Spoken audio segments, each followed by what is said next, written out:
Who here is ready for war? The Third World War is not only inevitable, but is already taking place. What begins as a regional war could very rapidly escalate out of control. The Ukraine war is accelerating the decline of the West. The problem with wars is easier to start than to stop them, and it always gets out of hands. Painful trade-offs will be unavoidable. Iran will be our Syracusa. That will be our end.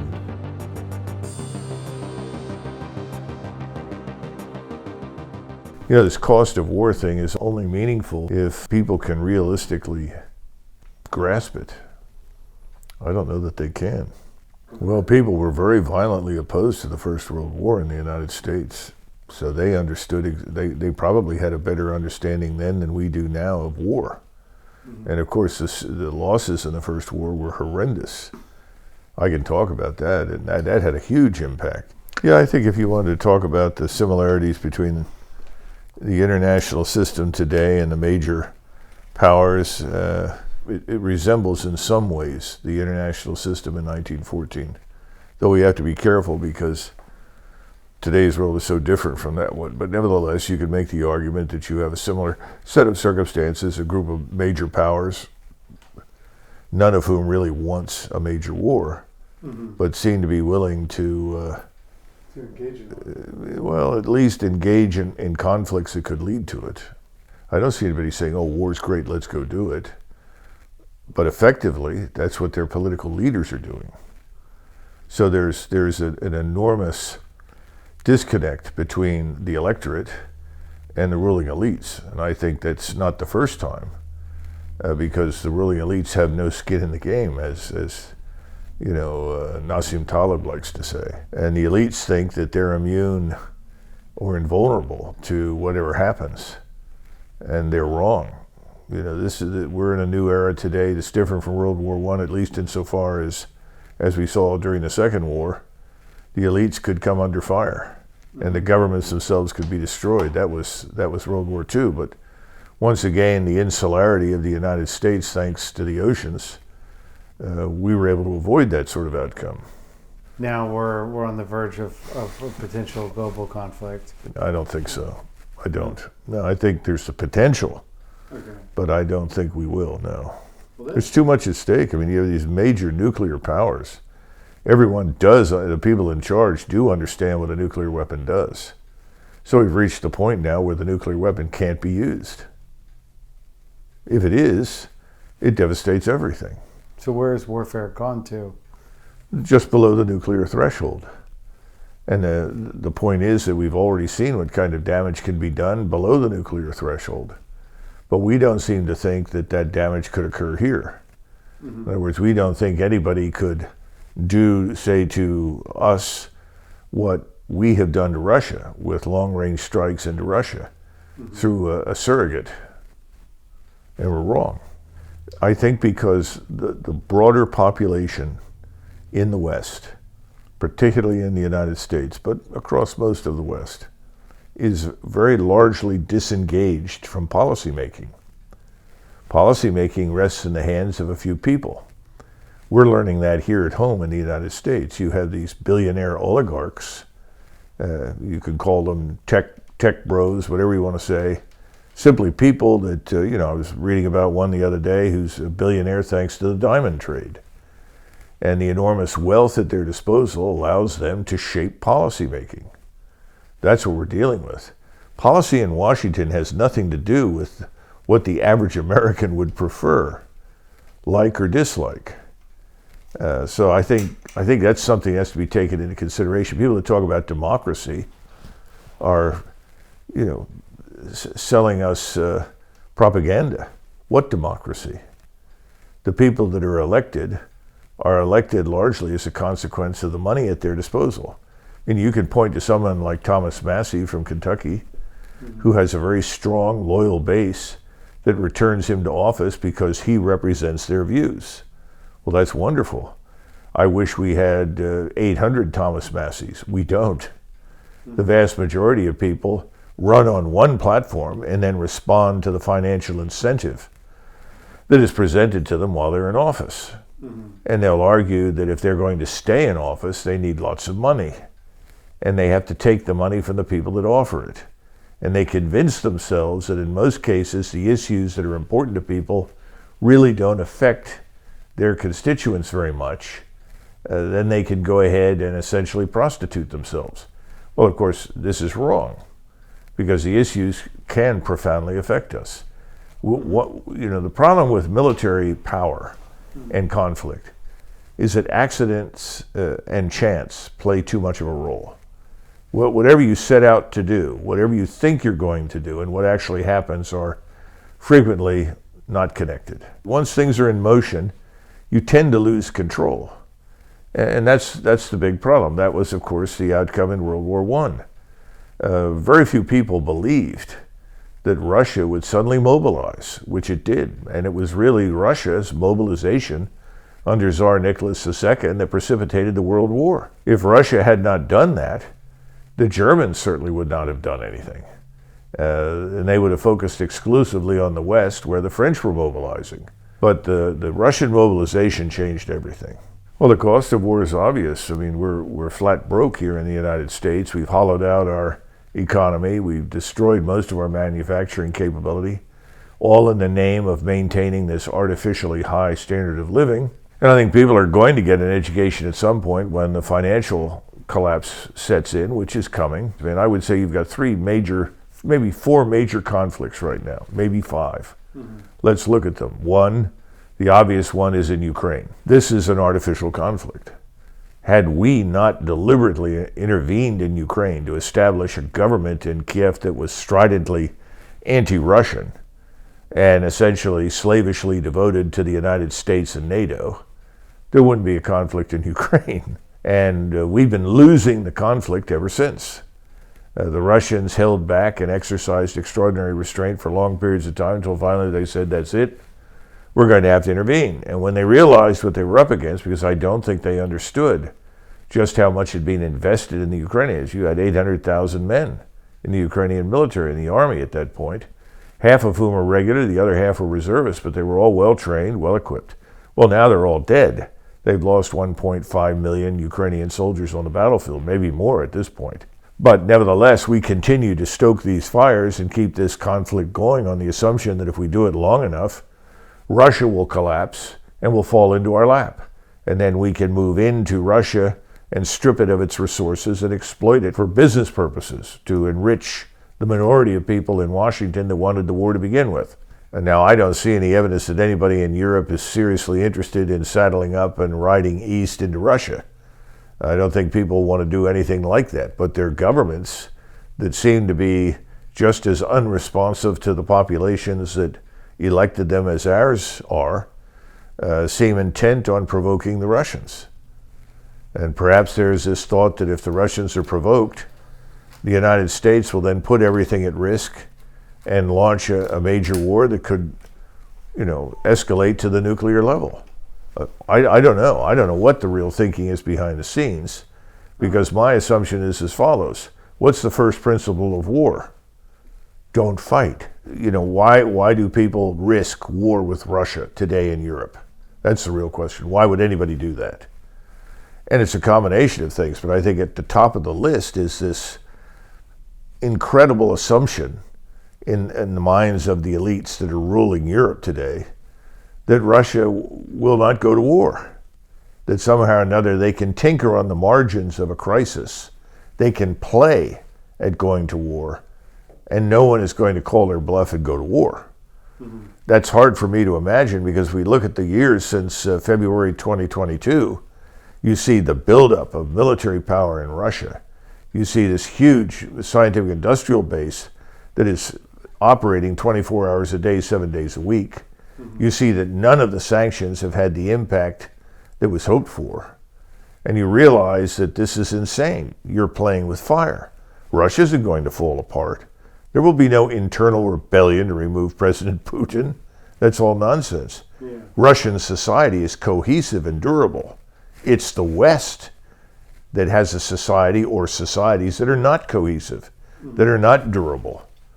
So you would have to say that the people that are pushing this are certifiable, They all belong in Bedlam somewhere. It's a combination of ignorance, arrogance, and wishful thinking.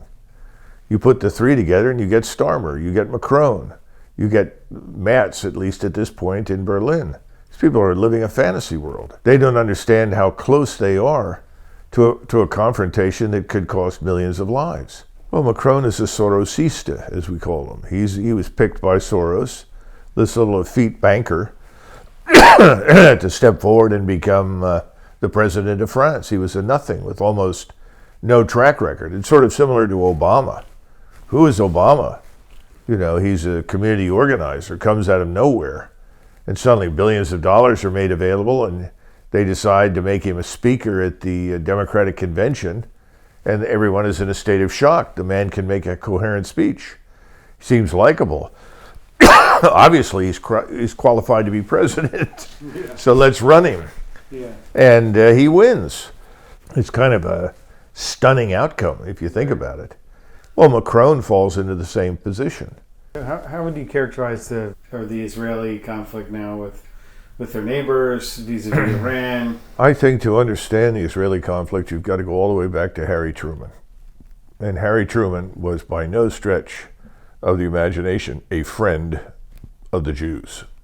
He was one of these hard-headed characters that disliked all sorts of people. This man had no college education. He was actually a fairly rough-hewn, ignorant individual. As President of the United States, when the issue of Israel and recognizing it as a legitimate state came up, he listened to several people. George Kennan, renowned diplomat, author of Mr. X, George Marshall, Chief of Staff of the Army. There were many others, and these were people that everybody trusted, thought highly of, especially Truman, and they all told him the same thing. Don't recognize this state. If you recognize this state, there will be war for 50, 60, 70 years because the population in the region doesn't want it. This is an artificial construct. They didn't use those words, but that's effectively what they were saying. And this, of course, was never intended to be the kind of independent state that it was about to become.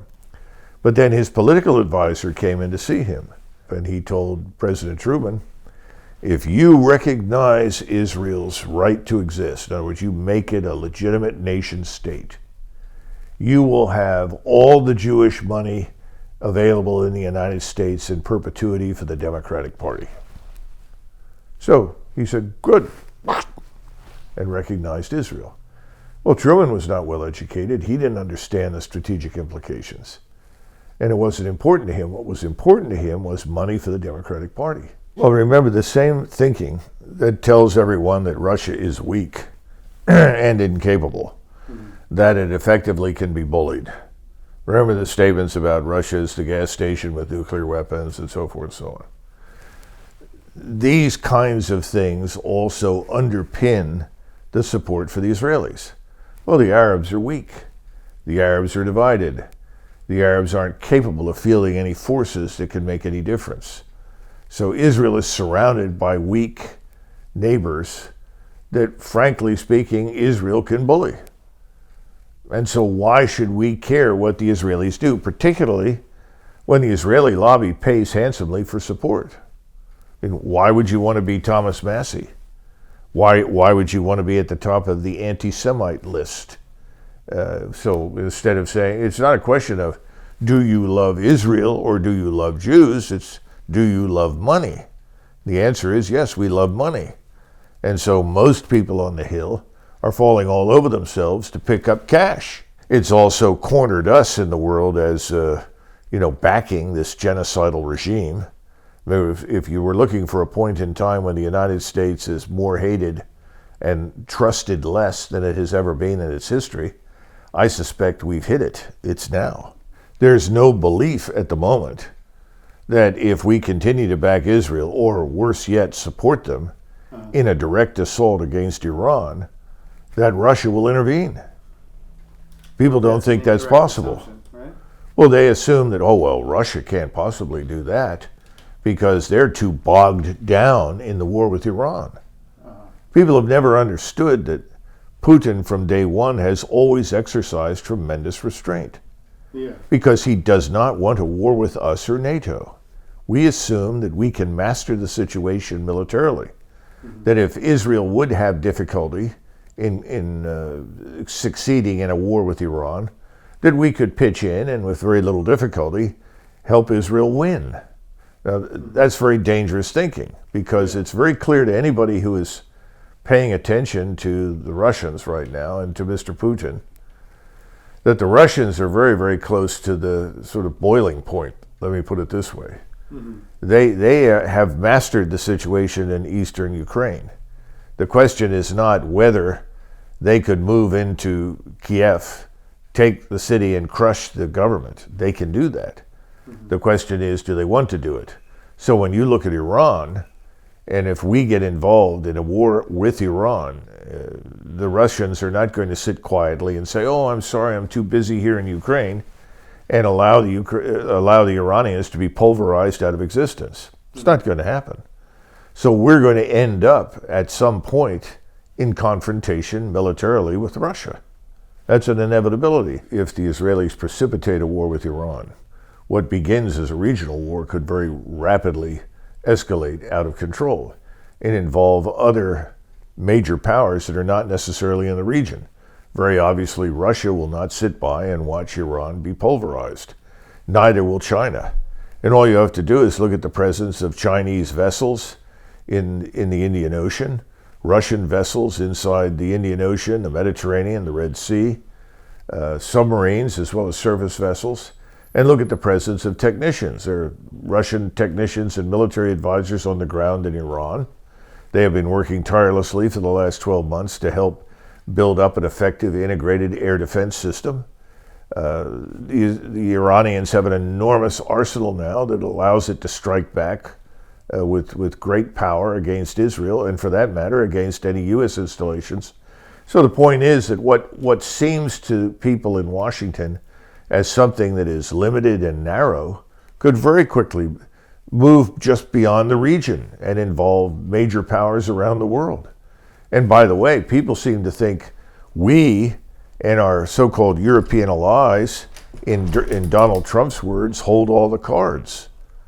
But the opposite is the case. Look at BRICS. Look at the numbers of nations in the world. Where do they come down? Nations with resources that are critical. These nations are all on the side of Russia. I would argue that you probably have between 60 and 90 nations around the world that are on the side of Russia and Iran and China. Well, the Western powers have already alienated the global South, along with most of Asia and Eurasia. This war that is developing and fomenting right now would extend that to annihilation. In other words, this could annihilate us. Now, why do I say annihilate? You don't necessarily have to come under nuclear assault. What happens to your economy? What happens to your trade? You know, what happens to your prosperity, your standard of living? All of those things could be destroyed. Well, I'd like to also bring up the fact that every major conflict has started with sort of a false flag or rationalization. Now you're talking about something that has been an enormous problem for years. I mean, look at the Spanish-American War. There was no real reason to fight the Spanish-American War. What we demanded of the Spaniards was largely met by them. They acceded to all of our demands. The Spaniards were at the end of empire. Their empire was dwindling quickly, and if you stood by long enough, it would fall apart on its own. It didn't need any help from us. But we decided that we wanted to intervene, and there were obviously commercial interests in Latin America and the Caribbean Basin involved with everything from plantations to copper mining to any number of other things. And there was this enthusiasm for a great little war that the American people were extremely enthusiastic about.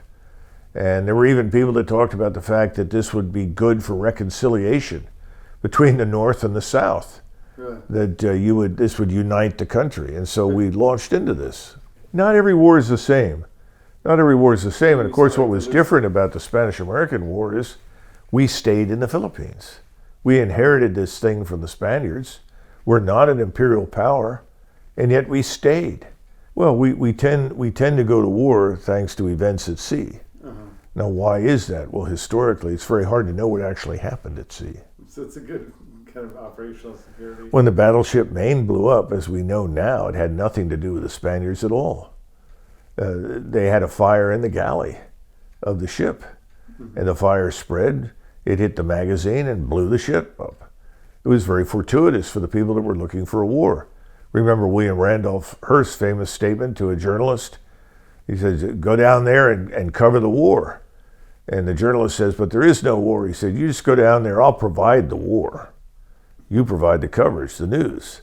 And sure enough, we had the battleship Maine blew because I think he assumed that some event, catalyzing event, would occur. Well, the Lusitania, the Germans bent over backwards to tell everybody not to go on the Lusitania. They said this is carrying arms and ammunition for the British who are fighting in World War I. Don't ride on this thing, it's going to be sunk. Yeah, they published it in all the newspapers and so forth. So what happens? They sink this thing, and everybody says, well, that was wrong. There were just innocent men, women, and children on. And what we found out within the last 20 years, we sent down divers, and there's all the ammunition, there are all the armaments on board the Lusitania. It didn't matter, because by that time, the decision was made in Washington that we were going to enter the war. The question was, how do we do it? How do we justify it? Lusitania was a big part of justifying the war. And then you go to Pearl Harbor. Well, the interesting part is that in June of 1941, General Marshall was told by FDR that FDR was going to embargo oil, tin, copper, rubber, a whole range of things going to Japan, that we would no longer supply these things to the Japanese, allegedly because of what they were doing in China. Of course, we had no alliance with China. Sound familiar? We had no agreements with China. And we had no real reason to do any of it because we knew that that wasn't going to stop the Japanese from doing whatever they were doing at the time in China. So in June of 41, Marshall turns to the Chief of Naval Operations and says, we need a meeting because we know, and this is important, we know that when this embargo goes through, the Japanese will be at war with us because we're cutting them off. What are the Japanese going to do? They have no choice. We're essentially choking the life out of their economy. So this is in June, and the Navy and the Army meet. Now, they reached the wrong conclusions. What was the wrong conclusion? That the Japanese would strike first at the Philippines because we were so close to it. We had a garrison in the Philippines. By the time we divined where they were going to strike, it was too late for us to do a great deal about it. Yeah. But of course, this was a welcome development. Stimson, who was Secretary of the War in his private papers, wrote, thank God they attacked us. If they hadn't, we would have had to attack them in 2 weeks. We were trying to get out of the Depression. Remember, FDR implements the draft in 1939 after Marshall becomes Chief of Staff. Marshall, of course, was highly regarded in Washington as an apolitical figure. So the Republicans that were controlling the House and the Senate at the time trusted him. And he went over and testified and said, yes, I think we need the draft. Why? Because of the protective mobilization plan I talked about earlier. It was seen as prudent, a prudent measure. Yeah. Not because Marshall wanted anything to do with a war with anybody. He didn't. And the interesting thing about the Gulf of Tonkin incident, of course, when it was reported, it hadn't happened. and there was only one officer in the Joint Chiefs of Staff in the JCS, who called to a senator's office, and I wish I could remember the senator, which one it was, and he reported, this is a lie. Nothing like this has happened. And they said, well, thanks, and hung up the phone. And everybody universally approved the Gulf of Tonkin resolution, and the rest is history. I mean, you could call these false flags to some extent. It certainly failed to say that World War I and World War II, the Spanish-American War, World War I, World War II, were definitely contrived. You could say that about Vietnam. That was contrived, designed to drag us in. The real cost of the Vietnam War was we went off the gold standard. We spent ourselves into oblivion in Vietnam and the war on poverty. You put the two together and something had to give. And so Nixon then responded by going off the gold standard temporarily. Like everything else in Washington that begins as a temporary expedient, it becomes a permanent feature. Now, what happened in Korea? Well, Korea was entirely different. Well, the Gulf of Tonkin wasn't real, but it was contrived. And the thing to remember about Korea is that General MacArthur had recommended complete withdrawal from the peninsula. That was in 1948 because he said we can't possibly defend it. And it's ultimately beyond our defensive perimeter. What was our defensive perimeter? It ran around Japan, down to Hawaii, and then back up to Alaska. And he said, this is beyond our perimeter. It was contrived. It was not real. It had not happened. And the people in the Navy knew it. Now, what are we at risk of right now? We're at risk of an incident at sea, in the Mediterranean, the Red Sea, or the Indian Ocean. Why? Well, look at what the Houthis have managed to do. They damaged an aircraft carrier and drove an aircraft carrier battle group out of the Red Sea. And I think that was because somebody finally got to the president and said, Mr. President, I don't think we can defend against this, and I don't think we're going to be successful with long-range strikes against the Houthis. And so he said, fine, we'll tell the Houthis if they'll stop shooting at us, we'll stop shooting at them and we'll get out. And that solved our problem, right? I think that's still a great danger, that you could see the loss of a ship at sea in any of those settings, and then you're almost automatically at war. They've already worked tirelessly to convince everybody that the Houthis are obedient to the Iranians. The truth is that the Houthis were supported by the Iranians because the Saudis originally working with ISIS, which people don't seem to know, and Al-Qaeda, were trying to annihilate the Houthis in Yemen. And the Iranians initially told them, listen, don't come to us for help. Make a deal with Riyadh. And they tried, and they came back and said, we can't make a deal. They won't listen. So grudgingly, that was the beginning of Iranian assistance to the Houthis. Now, the Houthis decided, without any encouragement from the Iranians, to attack in support of their brethren in Gaza. We had Gulf War I. The beginning of the wars could be easily traced back to Ambassador Gillespie in Baghdad. And she was asked point blank by Saddam Hussein, or certainly his foreign minister, if we were to intervene in Kuwait, what would be the fallout with the United States? How would they respond? And she, without consulting anybody, allegedly indicated that that would not be treated by the United States as a major event. After the war between Iran and Iraq, which Iraq fought largely at our behest, we encouraged it, we supported it, we funded it, we armed him. I know officers that I served with who went over there as advisors.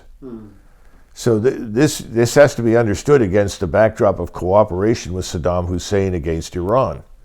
So he turns around and says, well, I'm broke, and I need access to the wealth that the Kuwaitis have with the oil fields. And what he wanted to do was to control the oil fields. Saddam. Yes. And her answer apparently was misleading, but she seemed to convey the impression to him that this would not precipitate a major response from us. And this was all staged for Congress. So there was suddenly, major enthusiasm for going in there and fighting. I mean, we could have something at sea very easily. It could happen in the Persian Gulf, in the Red Sea, in the Indian Ocean, in the Mediterranean. We don't know. It could involve U.S. naval forces that are there in some fashion. I think we have to understand that there has been some positive development in terms of American thinking. Americans no longer trust the news. Americans, I think, are increasingly suspicious of whatever the government tells them. I mean, if you look at COVID, which was devastating to us economically and strategically, perhaps the only good thing that came out of COVID is that everybody has realized now that they were lied to. And so people are no longer willing to trust whatever the government tells them, whether it comes out of the World Health Organization or the National Institute for Health, or it comes out of the Department of Defense. I think a lot of Americans are now very suspicious. That's a very good thing. The problem is that these things have a habit of happening, and then the institutional media, the mainstream media, along with everybody on the Hill, they all pile on together and say, we've got to do this, we've got to do this, we've got to do this. And Americans may be suspicious, but I don't think they're strong enough at this point to turn around and say no. I wish they were, but I don't think they're there yet. And so they're inclined to say, okay, on the assumption that, again, war is something that happens on someone else's soil. War doesn't come here, despite the fact that you've had Tulsi Gabbard and others in the intelligence system say, you know, we just allowed 30 plus million human beings into the country about whom we know nothing. And we have vast cells where it's difficult to tell who the criminal is and who the terrorist is because they overlap. And in the event of any major conflict involving the United States, it's a virtual certainty that we will be attacked internally. We have today what I would call chaos media. It's just chaotic. No one knows what to believe. What we need is authoritative media or authority media. Back in the 1960s, during the Vietnam War, you had this man named Walter Cronkite. And he and Huntley Brinkley and others, they all were seen as people who were trustworthy. Americans looked at them and believed them. This is before news became entertainment. This is before we had lots of attractive blondes with short skirts sitting on sofas telling us what to think. So here were these very serious men telling you what the news was. And they generally stuck to the facts. But at some point, and I think this is after the Tet Offensive, Walter Cronkite said, we can't win in Vietnam. It's time to consider getting out. And Lyndon Johnson said, oh my God, we've lost Cronkite. We've lost the war. Well, he wasn't wrong. I mean, he was making a valid point. We don't have authority media. We don't have media that people trust.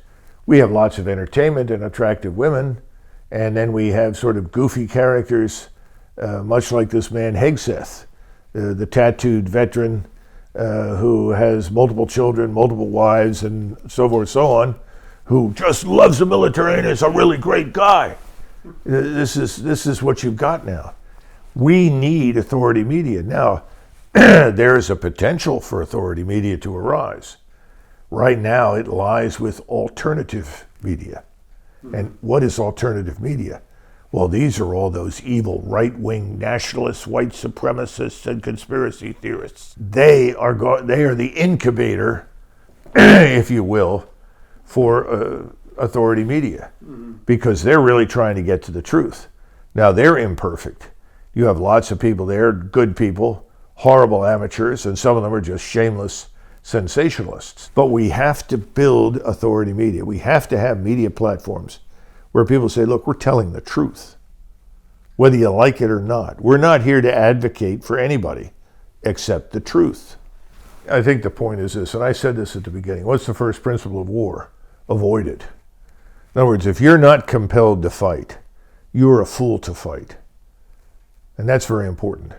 Secondly, we're Americans, which means that in most cases, to fight someone else, we have to travel quite a distance, 6,000 or 7,000 miles to some place no one in the United States has ever heard of.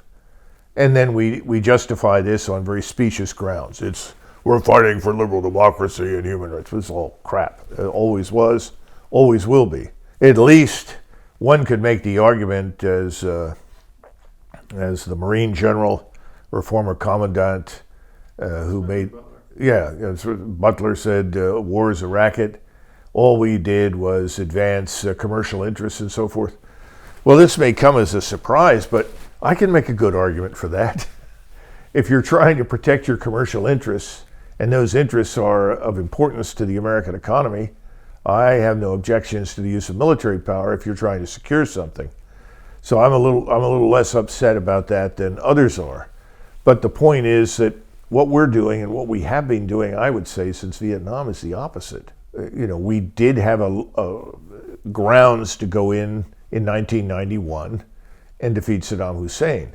The problem was that when we did it, and again, the generals were all wrong because they anticipated disaster, when it ended as quickly as it did, as successfully as it did, we had no plan. There was no sense of end state. What do we want to do? And at that point, you had to make a decision.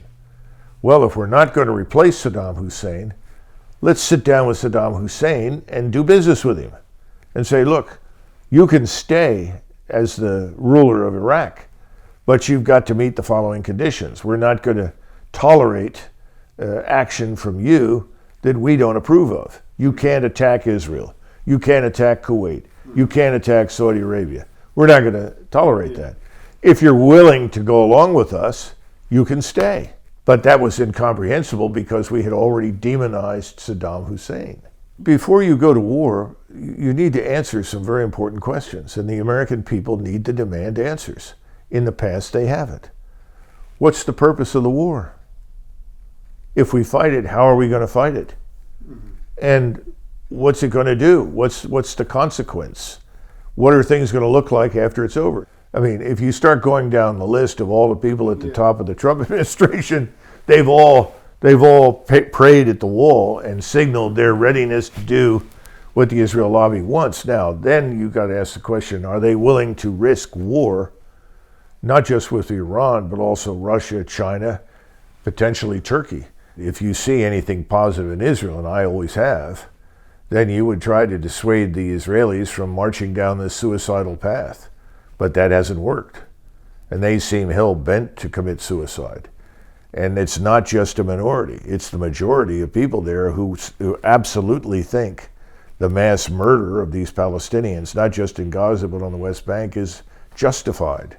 And that they have a right to do it. And then you have these people in the United States, sadly, who think they have a right to do it. Now, some of that may be religious, and some of that may be complete disinterest or personal distaste for Muslims. You've got to remember that we've had difficult relations with the Muslim world now for over 20 years. Yeah, I think it's a distinct possibility that Israel may not survive. Iran certainly has the military power to flatten most of it. And of course, the other question is, why would you want to go to Israel under any circumstances given the hostile conditions around it? Whereas Israel is a beautiful place. It's a great place to go for a vacation. You have all sorts of interesting things to see and visit. I like the Israelis as people. I've dealt with them. I see positive things, but right now, under the circumstances, they've made themselves into a pariah state. What future is there for them in that region at this stage? You tell everyone in the region around you that you're an animal that deserves to die. Literally, that's what they've done. The current aggressive posture of Israel is not sustainable over the long term. And I think that Netanyahu and his supporters know that. And that's why there's enormous pressure to do things now, because they have control of the United States, its armed forces, its population, its government, in ways they've never had before, and it's not going to last. Well, it's obvious that if they strike, that we will feel compelled to support them. We will go in to help them. Now, how long will that last? In other words, how far will our help go? I can't evaluate that, because the nation today bears no resemblance to the nation I saw in '91. You don't have the kind of cohesive society that we still had in '91, where you could pull Americans together. Who are the Americans today? That's an important question. And I think you need to answer that before you go to war. Well, first of all, the EU is dead man walking, just as NATO is. These are fragile institutions that are really increasingly empty facades. All you have to do is go to Hungary, go to Slovakia, go to Romania, and go to Italy. What do people think of the EU? Well, they're extremely hostile to it. And you've got different reasons for people to feel that way. I mean, the funniest thing I hear all the time is, it's those Germans, the Germans are responsible for this and the EU is dominated by it. Well, okay, fine. The truth is, the European Union was transformed into this entity that was supposed to become a supranational government that would rule a united Europe. Well, that's nonsense. Europe is too diverse, too many different interests, too many divergent interests. So EU is done. It's a matter of when, not if. Same thing is true for the North Atlantic Treaty Organization. They've all overreached, and they're not going to survive. The Lilliputian armies of the European Union are boutique forces. They have no means of integration, cooperation, or alliance at all. None of them, taken together as one, have any chance of success against the Russians. They have no unity of command. They don't have a unified vision. They are not uniformly equipped and trained. So the notion that this conglomeration of Lilliputian forces is capable of fighting Russia is absurd. Anyone who thinks that we will ever be in a position to challenge China militarily is probably certifiably crazy. Now, why is that? Because our plans right now require us to travel 7,000 miles, ostensibly for the purpose of defending Taiwan from Chinese invasion, when Taiwan is widely recognized as part of the Chinese nation. And we can't defend it. We could stand by and watch it be destroyed, but we can't prevent it from becoming part of China if that's what China wants. The good news is that the people on Taiwan aren't interested in a war with China, and given the opportunity, they'll vote themselves into it. There are widespread discussions about that. You have two parties on that island, and one party is pro-Beijing, the other party is pro-Tokyo and Washington. The point is this: you don't fight the enemy on terms that favor the enemy. We've done that in Ukraine. That has been a catastrophe. It's destroyed the Ukrainian nation. 1.5 million Ukrainian soldiers are dead. Russia is roaring into first place as the world's preeminent military power, certainly in terms of land power. Let's be rational. It's nothing to do with patriotism. It's logic, it's reason, which seldom intrude into discussions. No one in their right mind is going to challenge China to war in this country. It's a losing proposition. China is a continental power. We are a maritime power. China has maritime and aerospace power that probably matches our own in many respects. We still have areas of supremacy. But the point is that no maritime and aerospace power can triumph over a continental power. It can't be done. And we have to fight 7,000 miles away from home, with all of the problems that that represents, in a world of precision-guided missiles. We hear stupid statements about China come out of Washington every damn day. We have fools in the Pentagon that talk about it all the time. When I was there, I sat with people that were theoretically part of the China Strategy Group, and they were fools. They were beyond stupid. They didn't seem to understand that every logistical point on the ground of any significance and importance to us would be destroyed in the opening hours of the war. They didn't seem to understand that surface fleets were just target arrays in the Pacific now. How do you fight such a war? And then they kept insisting that China was aggressive, and I said, fine. Where are the Chinese armies massing on the border with Vietnam? Where are the Chinese armies massing on the border with Korea? I said, they're not there. So why do you think all this war drumming on China? I think there are two reasons. I think one important reason is that if you don't come up with an enemy picture that is persuasive and convincing enough, you don't have $1 trillion defense budget. And we don't need $1 trillion defense budget to defend the United States. We're not interested in Washington in just defending the United States. We're interested in preserving what we think is our global military hegemony. But that's gone. That's the whole point.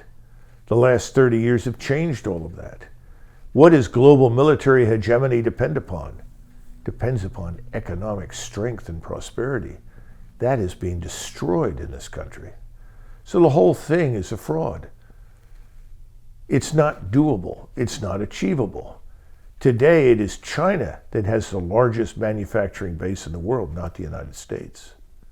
So the notion of going to war with China is sheer lunacy. But what about EU just hammering every day about all this war with Russia? Well, these are desperate globalists that are clinging to power. If they can't persuade Europeans that they are of imminent threat, they are in a position of imminent invasion by the Russians, what keeps them in power? Well, the EU is already breaking apart. It's going to fragment. Look at the Hungarians. Look at the Slovaks. The Romanians aren't very happy with it. Our friend Maloney is furious in Italy. The Spaniards don't like it. The average Frenchman wants nothing to do with it. He sees it as a Trojan horse for German domination. And then the Germans hate the EU because they see this as having come at the expense of German national power and interest, and they're not entirely wrong. Germany has been the milk cow that has been milked and slaughtered over the last 50 years to sustain, support, and enhance life in Europe for the Europeans. That's the way they look at it. So now this thing is dead. We are going to see all of these things replaced by new regional security zones where the peoples are organized around thinking and ethnicity and language. We're in a very, very bad situation. We really are, economically, and I think in profoundly human terms inside the United States. No one wants to admit it, no one wants to confront it, and no one wants to do what's required. So when you have those conditions, you know what happens. Things get worse. And they will.